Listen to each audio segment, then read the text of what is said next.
Hello, everybody. Welcome. I'm Daniel. I'm the founder of Startup CPG, and I'm really excited that today we have got some of the bigwigs from GNC. These are the people that you all want to meet for many reasons. If you're watching us on YouTube today, make sure you hit subscribe.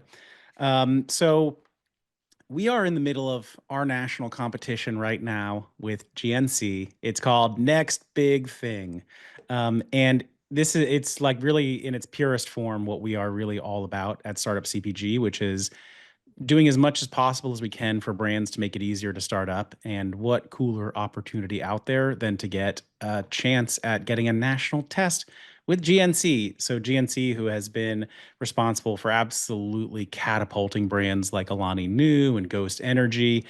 And this is the second year in a row that we've run this program. Last year's winners had such great things to say. And I can't even tell you guys what it is like to walk into a GNC store and see your product on an end cap by the register, and it's national for early brands. This is unheard of. So thank you guys so much for working with us on that. And just, as always, because I think, GNC really is a very relevant retailer for so many brands in the community. We like to do as much as possible to let people know more about the stores and how you guys work as a company, and then also just really start to get to know the buyers.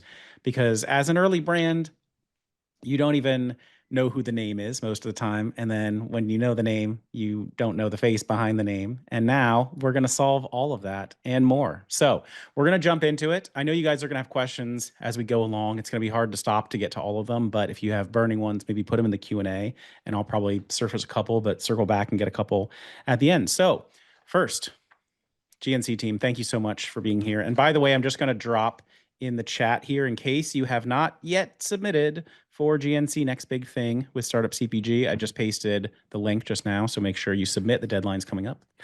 GNC team, can I pass this over to you? Do you mind just starting out with a couple of introductions for your team? Sure, I can start. I'm Jen Garten. I'm a category merchant, and I handle the division's weight management and health and beauty. So health and beauty is men's health, women's health, as well as beauty. So. Hi guys, I'm Charlie Brandon. I'm the category manager for protein powders and RTDs, and also general merchandise. So any of your like non-consumable goods like shaker cups, accessories. And I've been at GNC over 10 years now. I actually started as an intern, and then now, category manager. So I've been here for a minute. Hey guys, Cody Kisher here. I'm the senior category merchant for performance supplements. So anything from pre-workouts to amino acids, creatines, any special muscle builders, they all fall under me. I've been with GNC for, it'll be 13 years this year. So kind of been around the block there, but nice to meet everybody. Yeah, Mike Wagner, category merchant here at GNC for the vitamins and herbs category. So multivitamins, letter vitamins, minerals, and anything in herbs. It's my specialty. Been here for 8 years with the team. Glad to see everybody. All right. And I actually had a question sitting in my mind that maybe, Jen, I can ask you, which is when it comes to beauty, someone asked this in the Slack this week, like what kinds of beauty does GNC do? Yeah, I mean, a lot of our beauty sales come from collagen. I mean, collagen's been around for quite some time, but it's still a really important part of the business for us. And then, things to support skin, things to support hair, like individual supplements are certainly becoming more popular. So those are probably the two key things that come to mind. Okay, great. So for someone like me who does not know much about the beauty category, it's not like beauty cosmetic beauty. It's like these are stuff that go in you. Ingestible beauty. Okay, thank you. Perfect. All right. Okay, so yeah, I think it would be cool just to start out with some info about GNC for everybody. I mean, yeah, GNC, cultural icon, like everybody grew up near a store and, seeing the logo and everything. But maybe could you just start out by giving us a sense, high level, what is GNC? How many stores are out there? Who are the consumers? And, what have you guys been up to? Sure, yeah. So GNC was founded back in 1935. So we're actually celebrating our 90th birthday this year. So very excited. But yeah, we have about 1,400 corporate locations here in the US. And then we have another 700 stores, which are franchise locations. And our consumer base, I mean, it skews slightly male, age is about 40, median age is right around 40. And then in terms of like our focus consumer, we've kind of identified, who we're kind of going after as the active nutrition consumer. So this is somebody that like works out 4 or 5 times a week. They are, they're focused on weight training, bodybuilding, running, high intensity workouts, and they're really looking to improve their performance. They want to get stronger, gain muscle, maintain their peak performance and build endurance and just kind of like maximize their workouts. So, and like thinking about that consumer, like are your shoppers ones who just have always come into GNC, or do they like enter this active nutrition phase of their life and then they start coming in to find those kind of products? Where do they come from? And like, how, like, where to the point where they're ending up in the store, shopping with you guys consistently? Yeah, I mean, I think there's all sorts of I think a lot of customers come to GNC when they're young and they're in sports and they're wanting to kind of at a young age they start wanting to take protein and things in the sports nutrition world, and then kind of they evolve through to more maybe the wellness and just wanting to be healthy. Living a healthy lifestyle with things like multivitamins, fish oils, probiotics, all those more foundational type products. Yeah, I think there's definitely a customer base that's grown up with GNC, right? Started using the products from a young age and just like grew up with the brand, but then also a big part of that active nutrition customer, I think, as just nutrition in general becomes more widely accepted across various customer bases. I think that we can transition a lot of people who maybe weren't previous customers to GNC, but I think there is like a legacy and a heritage for sure in people who grew up shopping at GNC. And I mean, just, one of the things that I believe about GNC is like if I walk in there and there's someone shopping, they're probably talking to the associate in the store, and like, they might know them because they're in there frequently, and it's not like the size of a Walmart or something, right? It's like smaller, there's interaction there. Seems like they're asking them for a lot of recommendations a lot of the time, because this is not just where they shop, it's part of their community, right? And their like self-identity of being an active nutrition kind of person. Can you talk about that a little bit?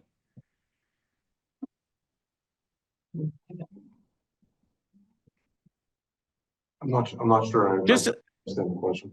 Oh, yeah. I mean, basically just like, do you see that reflected a lot of like, people having strong relationships with the store associates and, just like their bond with GNC, not just a place that they shop, but like, really feeling very strongly about the store? Oh, yeah, most certainly. I mean, that's really what sets us apart from, any other retailer that maybe like a Walmart, a Target, is we have that expertise, and customers go to our coaches who are what we call our associates. We call them coaches. They go to them because they trust them. They respect their knowledge about the products. And like you said, if there's someone that's kind of coming in weekly, there's a relationship that's built there. And we like to hang our hat on that, so to speak, just because we know that's super meaningful. And again, that's what really sets us apart. When we're looking at new brands, we're known for bringing in innovative brands. Like we helped build Alani Nu, helped build Ghost. It's a prime example of not only great brands coming into the store, but also our coaches getting behind those brands and making sure that the customer knows that. So yeah, for sure, that's a big piece. All right. So speaking of Alani Nu, products like that, what is the right kind of product fit for a brand? We've got like over 100 brands here watching us. How would they know if they have the right kind of product for GNC? That's really a loaded question, but what I'm looking for from my end is, does this brand that we're maybe looking at as an opportunity to come into GNC, how relevant are they to our target customer? Do they have a very sound marketing plan where, it's not just a kind of set it and forget it type launch, but there's excitement, there's activations, whether it be grassroots where the vendor has a field team and they're going to stores. We want to know all of that up front, and we're looking at all of that.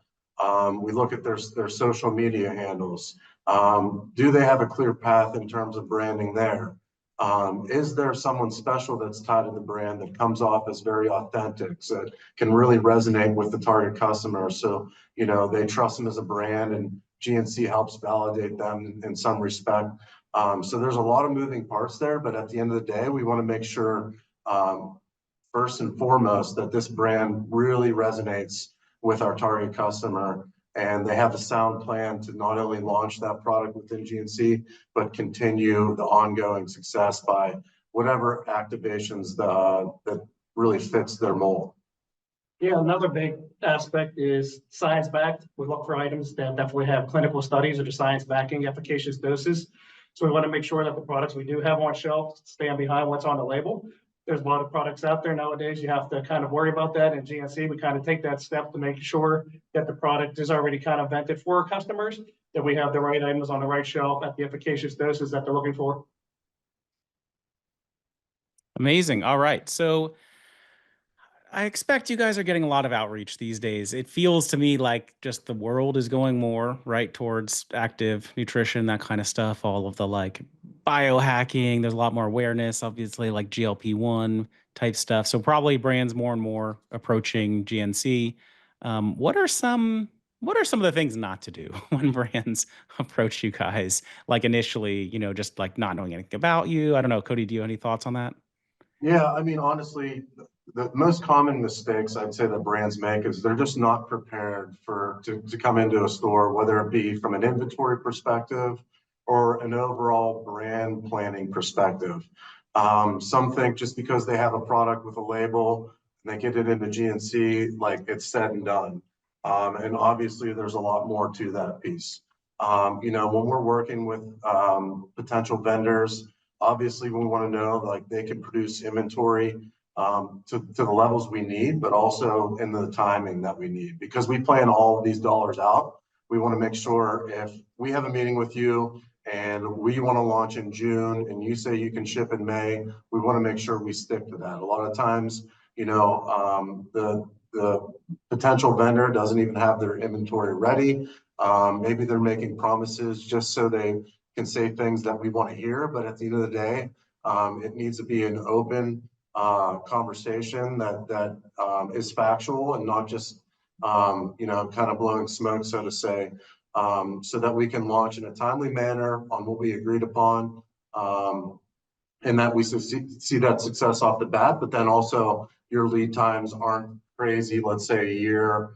Ideally, we want lead times within 8 to 12 weeks. So knowing that you can catch up from whatever we sell through at the time of launch, like that's super important. And time again, we see that that's always a hang up, whether it be from a logistics standpoint or just an overall production, pushes the launch back. We got to move marketing. If we can't move marketing, the launch kind of falls flat. So from a common mistake, that's probably the biggest one.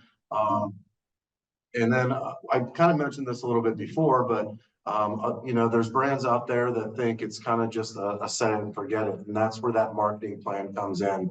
We want to make sure that the brand is truly engaged with making sure they have a strategic marketing plan that's specific to GNC, and a lot of times we don't see that up front. So that's definitely a red flag. As we're being presented brands, if they don't have kind of those two things buttoned up, we already kind of know like it's not going to work. It's a little bit too soon. I think they need a little bit more time under the belt. Those are the conversations we have when we see those red flags. So. Okay. And so I know we're going to talk about next big thing a little bit more, but if people are just generally reaching out to you, how is that usually happening? Is it you getting like, cold emails or hit up on LinkedIn, or is it more like coming through brokers or meeting people at trade shows, all of the above, or like, for anyone listening to this is like, yeah, how can I talk to you? Yeah, it's all the above. I mean, we have people come out of the woodwork that find our emails, whichever which way. And sometimes it seems like they're all buttoned up and, we'll have a conversation, but other times, they kind of fall to the bottom of the priority list if it's just something that really we're not interested in. But like you mentioned them all, whether it be brokers, You know, whether it be someone that, you know, sees us at a convention or a conference, comes up to us, has the conversation. It's really all over the place. So yeah. All right. And so it sounds like in that initial LinkedIn outreach, when everybody hits you all up on LinkedIn after this, they should try to be buttoned up, which can mean like it should be a nice, very concise little pitch that really explains what it is you have. And you guys are probably gonna look at that and either decide, yeah, I'm interested in that, or no, that's not relevant for me. And just, you know, if you're interested, you might chat with them, and then hopefully they are kind of ready with good, you know, marketing plan, all that kind of stuff if it proceeds further. Yep, exactly. All right.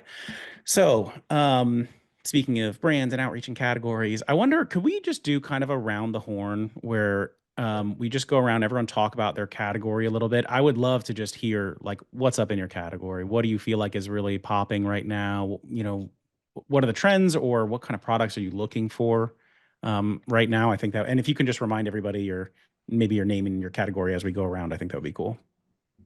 Yeah, I mean, I can kick this one off to start. So I think we kind of broke this out just with how we've been looking at our customer right now into different demand spaces. We're really focusing, I think we already mentioned this, on the active nutrition customer. So that's going to focus on a lot of the historical like sports nutrition part of the store. So I think top products in that for sure. I mean, protein is king right now. I am the category manager for protein and general merchandise. So I'm going to speak, and then Cody on the performance supplement side. So I think together we do cover a large majority of that active nutrition customer category. But I mean, we know protein is king right now. So various protein formats, including ready to drinks, we're seeing those pop up a lot right now. I mean, there are a lot of challenges with that from an MOQ and supply chain standpoint, but we're definitely seeing more third-party brands get back involved in the ready to drink space as it relates to protein, and at higher servings and grams of protein. So we're seeing 25, 30, 40, 45 now. Even Quest just launched a 45 gram RTD. Obviously, protein powder is still very important in bars. Hydration and electrolytes we've been seeing popping off a lot. Pre-workouts in general, I think energy is a big focus. And then recovery supplements, performance supplements such as creatine, obviously is huge right now. I think the biggest trends we're seeing overall is so function first products.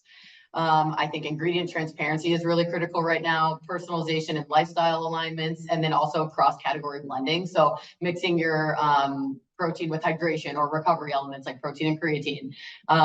We're seeing a lot of that right now too. And I think in terms of like white space opportunities, a lot of it is just going to be, I would say, like focusing on maybe creatine for everyday users, female focused active nutrition. I think that's a big white space right now, and just general daily wellness. I think that's a big customer that we're trying to go after right now as it relates to active nutrition. And then Mike, I don't know if you want to speak in general to like your, And just on that, just if I can ask on the creatine point, it was interesting because I saw creatine, I saw a Nielsen IQ analysis that like on TikTok, the mentions are way up, but like as of 9 months ago, the year-over-year sales weren't catching up, or they weren't equivalent to like how much it should be given all the interest in it. I personally just started taking creatine. I don't take anything else except creatine. I'm like, I feel like it is really popping. So are you just seeing like sales really go up on it, or just lots of demand, or just being incorporated in a lot of new products? Yeah, we started seeing the sales take off around COVID.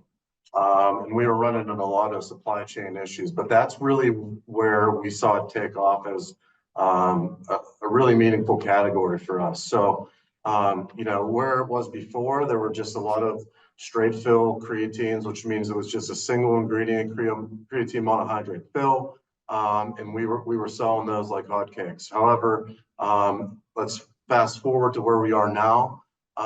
There's a lot of competition out there. You have vendors that are coming out with differentiated formulas. That's not just that straight fill creatine. It may be a creatine HMB, maybe a creatine plus glutamine. We're seeing flavored creatine. So really trying to establish ourselves as basically the leader in creatine supplementation, and whether it be different delivery formats like a stick pack or something, that may be effervescent. There's really a lot out there, and we're just trying to make sure we have the breadth of assortment in terms of that, just because we know how hot it is. So it continues to grow for us. Like I said, it started in COVID and still really hot right now. So just trying to find that differentiation so that we have that total breadth is our main goal right now. Cody, what's an example of a product that you've seen in the like, just at some point in the past where you're like, that is innovative. I have not seen that in a long time. That really like kind of, caught your attention.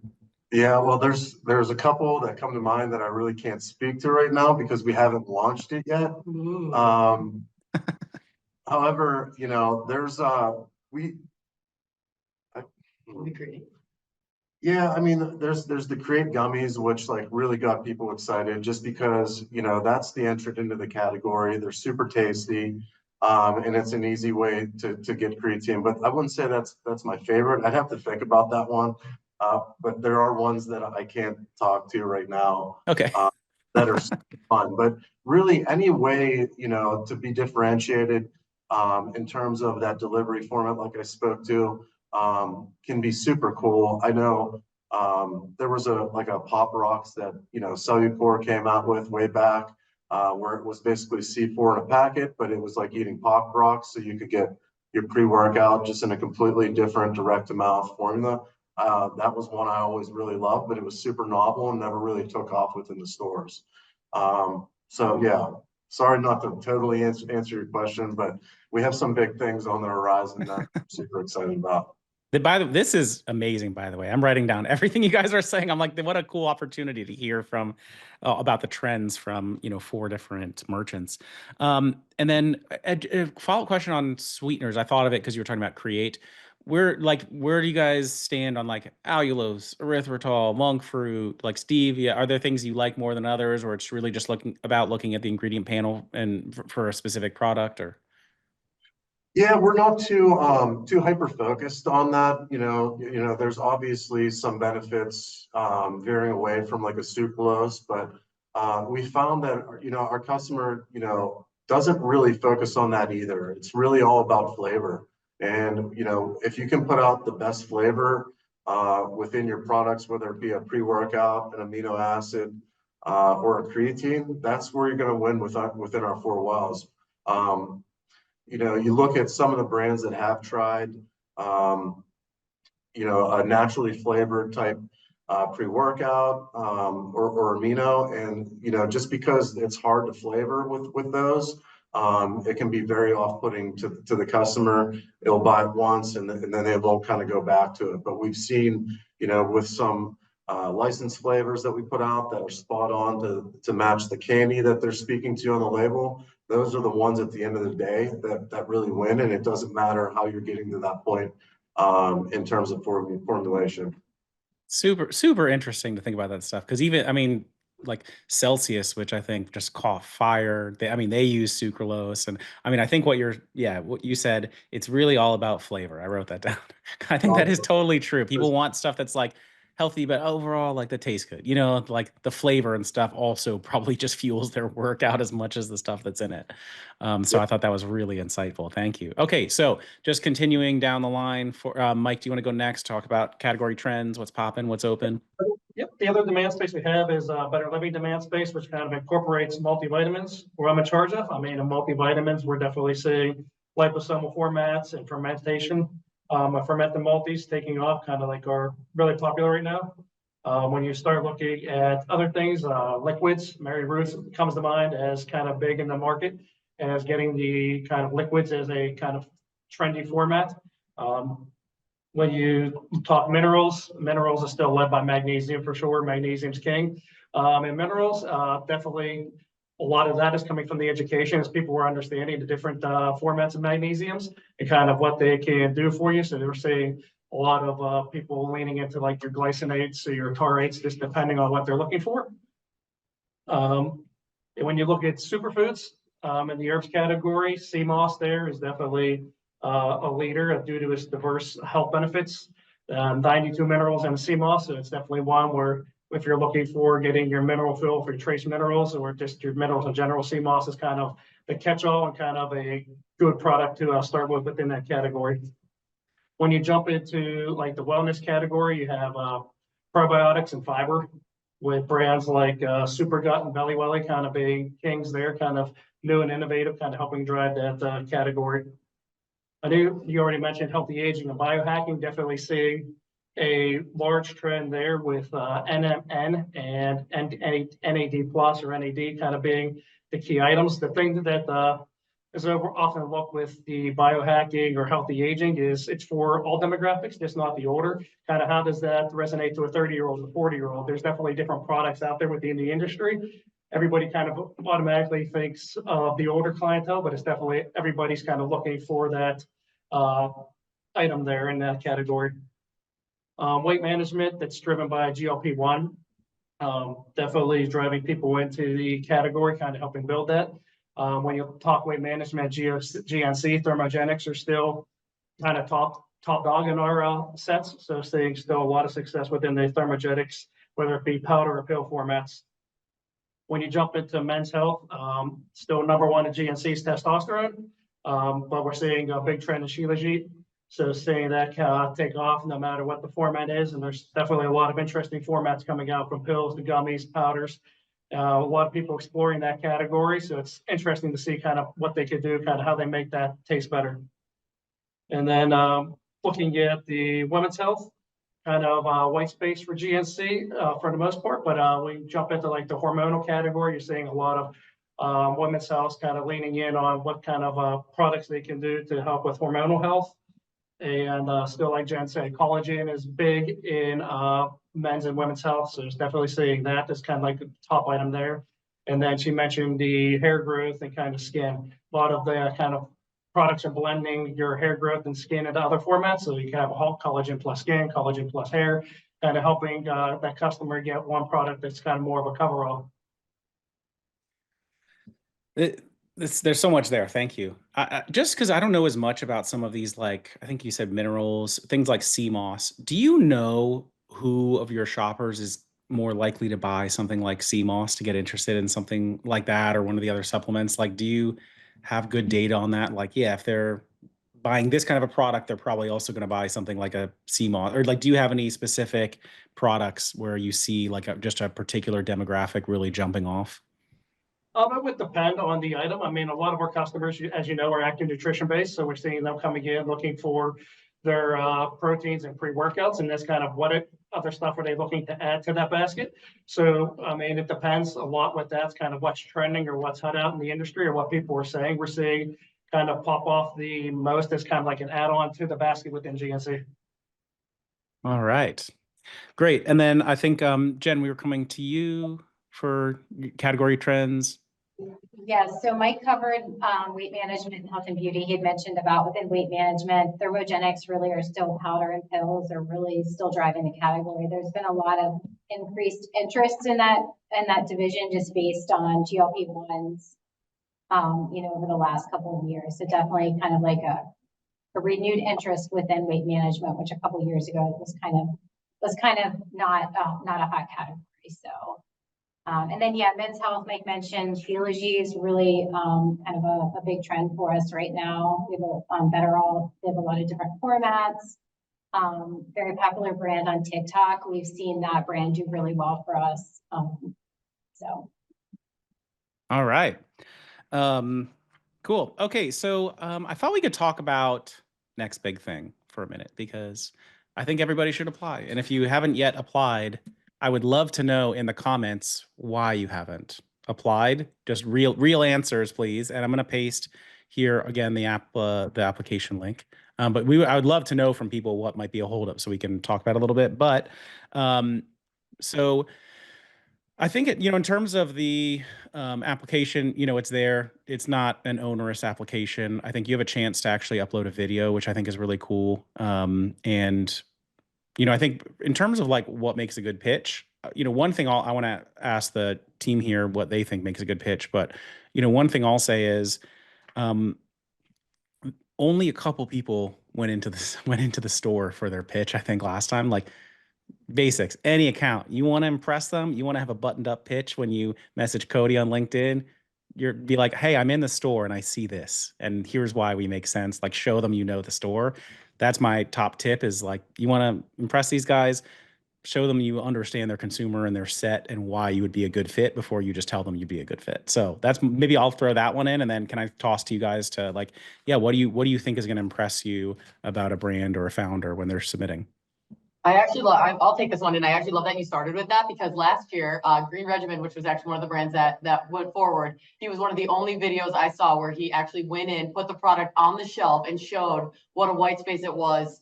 Talked to the associates about it, like really engaged with the store in it. And that's honestly what sold me. So I'm so glad you started with that, because I could not agree more. I think overall, just when you look at what makes a great pitch, it's first of all, yeah, I mean, it's communicating the problem, the solution, but most importantly, like the differentiation. So what sets you apart from anything else in the store?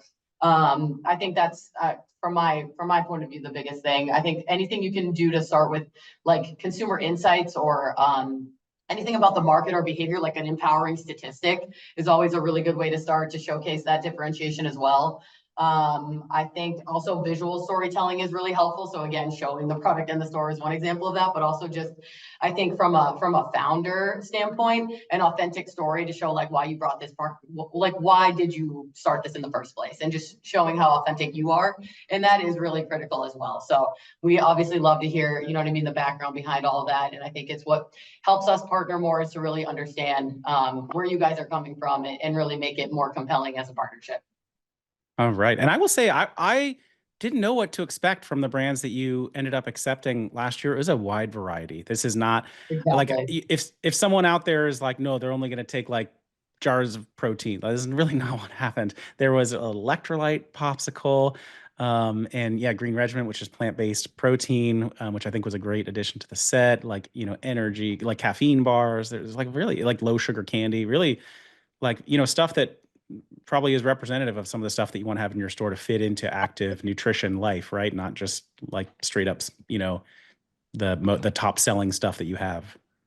Exactly. Yeah. The last thing we want to do is just bring in something that you know what I mean, that isn't going to create that white space or drive consumers to store. So I think that's the biggest thing, is looking for opportunities that really are going to set you apart. Exactly. So. Yeah, I Oh, think one piece too, that we're super focused on is obviously we have a smaller footprint in terms of our stores, and trying to figure out exactly, you know, who we need to go with and who we don't, can be tough at sometimes. But at the end of the day, we want to understand, does this brand have a potential to drive a new customer? You know, that's where we really want to focus our efforts. We want to say, oh, this brand actually can drive new customers through the store. You know, it's a white space, it's an opportunity. Maybe it creates a whole new category. Like those are really where we win. Like, go back to just being the leader in innovation. That's where specialty wins. That's where we win as GNC. So when you're thinking about your pitch, that new customer acquisition is super big for us. And it is something we consistently focus on. So I just wanted to make that point as well. all right. So I noticed here in the audience, we actually have one of the brands that won. And I thought maybe it would be cool just to actually hear from him for a second, having gone through the process. So I'm going to bring up Luke, I'm just adding you as a panelist. What's up, Luke? Yes. All right. So, Luke, I don't know if like seeing the GNC office gives you good flashbacks from when we did the finals there. But Luke, just because we're on the topic of next big thing, maybe do you mind just giving like real quick summary of why, you know, you applied and how it ended up going for you? Yeah, for sure. Hey gang, hey everybody, lovely to be here. Yeah, we met with GNC at, you know, as part of Startup CPG's set at Expo West, you know, and had a conversation with them, and were just really intrigued by the sort of energy from everybody that was in the GNC team of like where they want GNC to be, where they're taking it, where they're sort of striving to sort of evolve and take GNC on a bit of a journey. And we just weirdly, it just felt like the perfect place. We're a really early brand trying to have a really sort of differentiated conversation about different use cases and different need states, and it felt really well aligned with Plink, which is sort of basically what Cody just said, the point he made earlier about sort of driving a new use case and driving a new customer, or driving a moment that isn't currently catered for in the stores, but that the stores really want to cater for. And we felt that Plink was just a great fit for that. And yeah, so Plink, which if anybody who doesn't know it, check it out.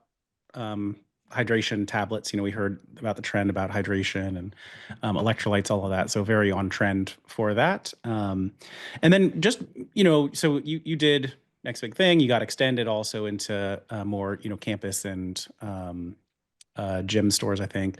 What is it like to work with GNC as an early brand, in terms of like, man, there's a national retailer. You got set up operations, that kind of stuff. What's it been like? Yeah, I was also down last week in Boston with GNC doing a community run club that they had just sponsored, this incredible community club called Last Lap, and it was just awesome to see GNC like out in the community doing what we wanted, what we want to do, and what we want to be part of. Yeah, it's been great. I think at first it was the biggest opportunity that we had to date. It was sort of, we were jumping onto meetings with ops teams people in a way that we hadn't ever really done, and we were sort of getting learning how SBS commerce works and getting fully, it was actually, we're a light and easy to ship product, so we do everything delivered because we can, but because GNC has its 2 distribution centers across the country, it was doing it FOB, so there was lots of learning and forms to fill in and things to evolve and to grow up as a business, but it really helped us get things in order for other opportunities. So we're incredibly grateful for it. I think it is bigger than most of the brands that we'll be applying have ever done, which is something for us, it was exciting.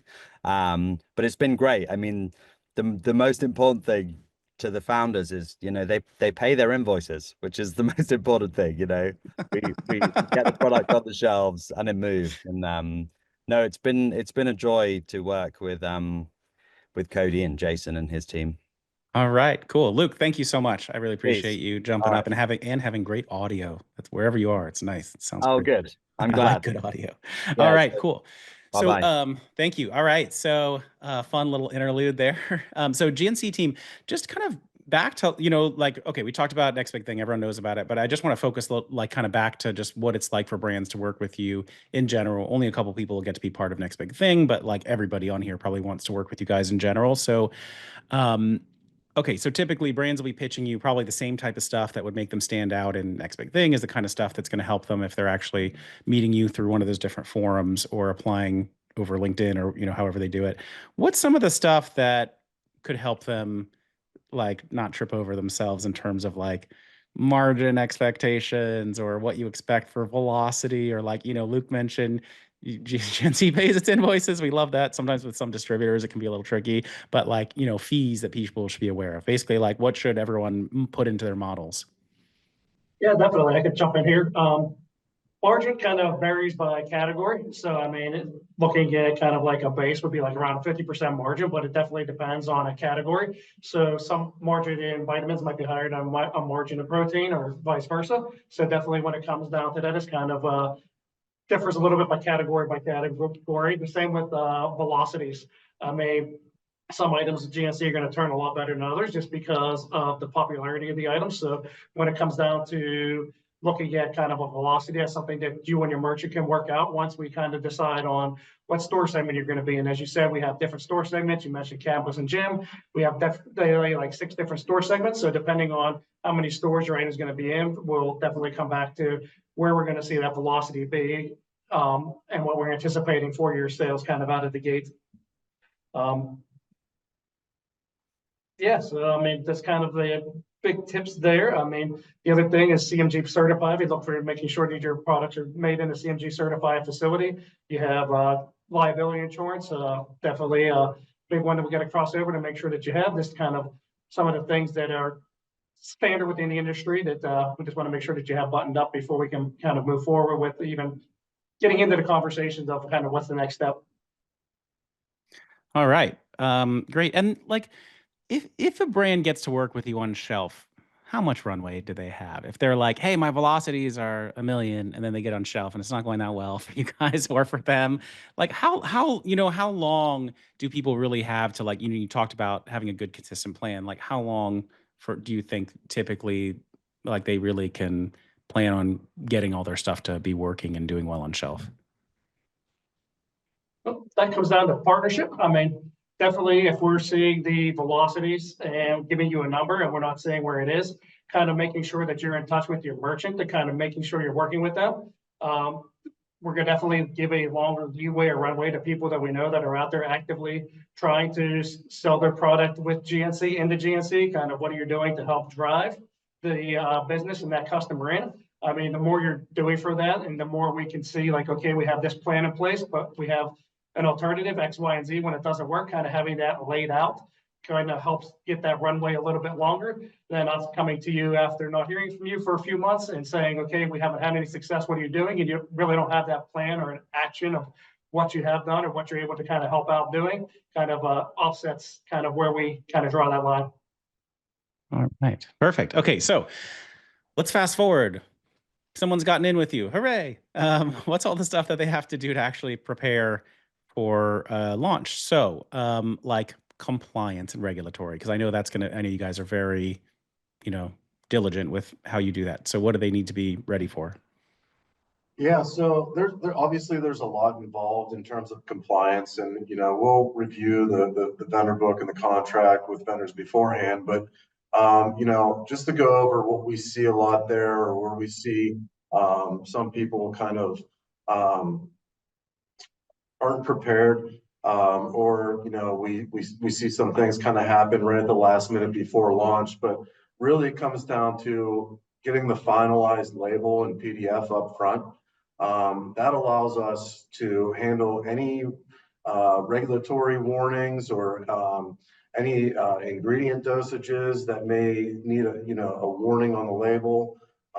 That allows us to vet that through our regulatory process so we can get everybody internally looking at it in order to approve the label. So that's obviously one of the biggest pieces in terms of just making sure that we're good to go from a product standpoint. And usually we ask that for, up front. Some other things that we typically see when it comes to powders is clumping products. So obviously you want to make sure that you're working with a reputable manufacturer. We've seen mold within powders, clumping powders. So, to make sure that it's manufactured in like a climate controlled space, maybe it has some desk impacts within it. That's just something that, can really mess up the launch, and we don't usually find out about it until QC checks it once it's received in our distribution centers. And typically what happens after that, if we were to find something like that, we would send the product back and the vendor would need to rework it. So just some common mistakes that I've seen before. In terms of packaging and labeling best practices, obviously ensuring that the label matches what's inside the product, making sure the weights are correct, making sure there's no misspellings on any of the labels in terms of ingredients. Those are kind of the biggest things. Clearly visible UPCs. We've ran into issues before where the UPCs are kind of too small or they're fuzzy, and then that causes a lot of issues at the distribution center when we're trying to receive the product or when we're trying to sell the product and scan it out. Those are the types of things that can really hold a product back. Perfect. Gummies, I know you mentioned powders. Gummies is another thing, they melt. So we have to. So making sure the stability is there. Like Jen said, we've gotten samples before where they sat at our desk for maybe 30 days and they turned into one big gel mess. So making sure that you're ahead of all of those quality control pieces up front so that we don't run into any issues once we receive it in the VCs and it gets pushed out to stores. Okay, great. So how about packaging and labeling best practices? Yeah, that I kind of rolled right into that. That goes with, making sure that what's inside the bottle or in the product, is obviously on the label. Making sure that there's nothing misspelled. Obviously, that's always a big red flag if we see misspelled ingredients. And then, proper warnings for any ingredients. But going back to the regulatory piece, like we'll help walk you through that. You send us the finalized label in that PDF. We vet that internally. And then, our team will look at it and say, hey, it doesn't have this warning. Can we get this warning added to it before they go to production with these products? And then any compliance issues as well. But, other things that we've seen in terms of packaging too is just maybe like a broken seal. So QC will kind of check the product. Let's say they open, let's say it's a protein powder, they open the tub and immediately the seal that's supposed to be glued to the top of the product to keep it fresh is lifting up. That's going to be sent back to the vendor to have them rework it at the manufacturer. So things like that, we're making sure that the product's going to be as fresh as possible. There aren't any QC issues with it. That's really where we're going to win in terms of making sure we're prepped to receive a product and sell it. All right. Okay, next question. Distribution and fulfillment. A lot of people have asked a few times if you use distributors or you just go direct with people mainly, but overall, what kind of successful launch tips do you have? Yeah, sure. So we have 2 distribution centers. So we do fulfill our stores with the 2 distribution centers. There's one in Indianapolis and one in Phoenix. So we place purchase orders to each DC. I mean, just typically we allocate 2 units of product to each store for a new launch, and then we keep 2 to 4 weeks in the DCs for replenishment based on store volumes, or if we're doing some type of different any type of off-shelf placement that can vary, but that's just a general idea of what type of units we need for launch. I mean, as Cody mentioned, when product arrives at our DCs, it's all quality checked before it's released to stores. We also make sure the label that you've provided to us in our system matches what the product has when it arrives in the DC. So that's very important that those 2 things match. And then it is released to stores. So for an item that is going to all doors, we typically allow about 4 weeks for full distribution for that product to get out to all stores. Okay, so you said, I just want to make sure I heard, you said 2 units per store for launch, and then you'll keep another couple weeks of projected inventory in the DCs. Correct. Okay, great. Okay, next question. So I know we talked about this a little bit before, but around like marketing and driving demand. So, you mentioned consistent plan. Do you have like, hey, if you're just going to bet on a couple things, here's the like 1, 2, 3, this is going to crush with our consumers? It's a loaded question because a lot of brands do things differently here, but I think in general, making sure that you just nail your brand story and messaging is going to be critical here. So I think there's like a pre, during, and post launch kind of tactics to take. I think some things just to help drive that in the beginning is making sure that you have, if you already have like a D2C contact list set up, hyping up via email, SMS is really big. So this isn't that, like, I want to say that 4-week period from like DC to store. We want to make sure we're like hyping up before that. I think influencer and ambassador seeding is really important. So this doesn't have to be like massive, Dwayne The Rock Johnsons or anything like that, but just anybody you have that's, authentic and can help share the message of your brand, that it's available at GNC or about to be available at GNC is, helps a lot. Again, the D2C, any D2C contacts that you guys have on your own websites or whatever, continue to hype that up. Social and UGC campaigns work really well here, I think pre-launch as well. And then I think one thing that really sets you guys apart too, during launch is to continue to create demand via the associates. So getting out to the stores. I think that's one cool thing about this test is that you can actually, the test store group is that you could essentially visit each and every one of the stores if you wanted to, but that's, hyping up the coaches and making them aware of the product is pretty critical to success here. So education is very important, I think. Those are just some, off the top of my head elements. Obviously, there's a lot of things we can partner on internally to make it more collaborative, with GNC, but just from the point of view of third-party brands and what we typically expect out of them, I say that's probably the biggest heavy hitters. And anything else on that kind of like partnership standpoint, like retail partnership with GNC that you would add in there of like, yes, so like how do I get to be the next Alani Nu that like where really I'm like catapulting with you guys? Anything else that where a brand should know? Yeah, I think the biggest thing is open communication. So when you're looking at GNC, you're coming in, there's always possibility that it could be a hiccup, like Cody was saying, some could be a seal issue or something like that, but making sure that you're openly communicating what that issue is so we can work for a resolution or a timeline. Also coming to us, what you have seen is past success. So what has drove success within your brand, within other retailers, or what other successes have you had, how can we kind of work those into the GNC environment? And then the last thing I would say would be understanding your product role. So are you filling a white space? or are you coming into GNC into an established category, or are you new to the category altogether? So different ways to coming out and building the path. So if you're brand new to the category, how do you kind of build that category compared to if you're coming into an established category? What kind of education do you have around your product that makes you stand out or different? So kind of understanding the role and intent that the merchant has assigned to your product definitely kind of would help you pick that path on which way you want to go. Love it. All right. So I'm going to take some Q&A that's been coming in through the Q&A box. If you're a brand and you've asked a very specific question about your brand, I'm probably not going to get to it because we have over 100 people here, but I'm going to try to get some of the bigger ones. And, I will just say, if you're wondering if they're open to a specific kind of product, apply for the next big thing. I just put the link again in there. That's the best way to find out is through that. So I just put the application link there. First question is about, okay, launching with you guys. Are outside of this program, just generally, are you typically wanting people to go national immediately or just in a couple stores? What kind of segment of stores would that be? Like how many? Yeah, I can take it. I think it all depends on the things that we talked about in terms of relevancy, their target demographic. Do they have a large following already? For those that are smaller, typically we want to walk before we run. So it's usually a smaller set, whether it be 80 stores, whether it be just military stores. That's typically where, we see good success off of smaller brands. It allows for a more streamlined focus from both parties. We're able to see, within 8 weeks if the products are turning enough to expand out.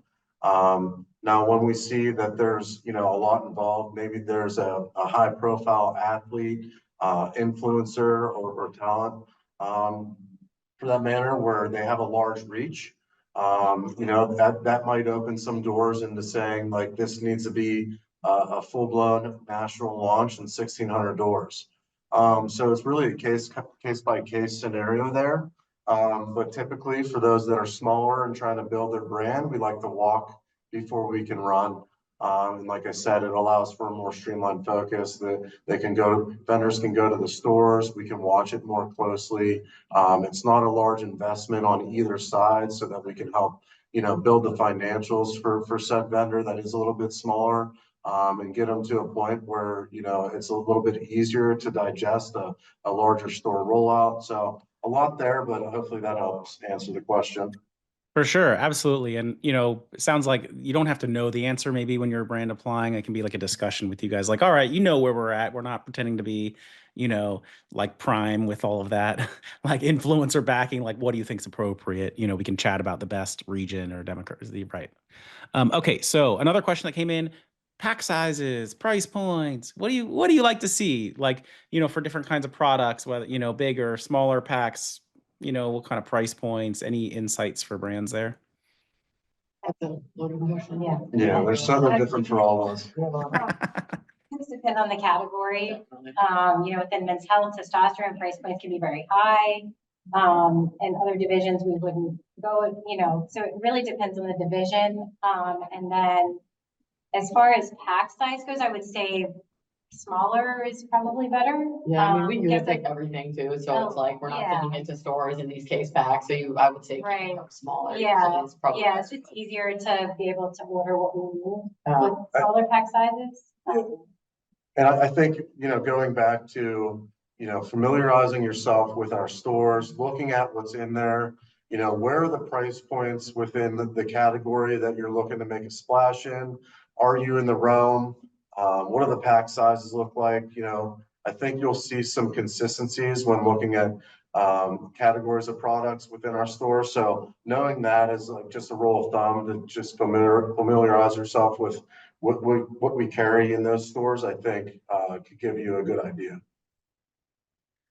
All right. Fantastic. Okay, so somebody had asked another one that's, well, this is about next big thing in the timeline for application. So first of all, somebody asked, like, hey, what if I'm really just launching? Is that okay to apply? I would say yes, because actually one brand that basically this was their first launch with like a really new innovative product. I think the GNC team thought that was like pretty cool actually to get to be first to market with a really cool new innovation that hit a bunch of the trends that they were talking about. So don't be scared if you're a small brand to apply, tell them where you're at, see what happens.